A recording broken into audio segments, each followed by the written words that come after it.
ना साहेब, तुम्ही कोणत्या औषधाची फवारणी केली होती? डिसाईड एक फक्त डिसाईडचे 2 पॅकेट आणले होते. 7 बिघा क्षेत्र आहे, 7 बिघाला आहे कपाशी.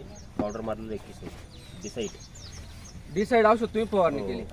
तर मारण्याच्या अगोदरची परिस्थिती आणि आजची परिस्थिती काय वाटते अण्णा साहेब? तुम्ही पुढे आहे का नाही?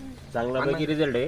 पहिले कपाशी थोडी असं म्हणजे पाले थोडे असे आखडाले होते आणि आता प्रत्येक झाडाने डीर केलेली आहे एकदम. आणि कपाशी काय टीएफचं प्रमाण चांगलं आहे. एक आता म्हणजे आम्ही आज सकाळपासून तुमच्या गावात अण्णासाहेब आहेत, तर तुमच्या गावातही शेतकरी म्हणताय की कपाशी खुलत नाही बुवा, पानं वाकडे आहेत. जास्त पावसाने झालं होतं पण डिसाईड पावडर मारल्याने बऱ्यापैकी गुण लागलेलं आहे.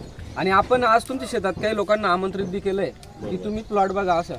तर माझं शेतकरी बांधवांना एकच विनंती राहील की वेगवेगळ्या प्रकारच्या औषधी एकत्र करून फवारणी करण्यापेक्षा हे डिसाईड औषध एकटं फवारणी करू शकता तुम्ही.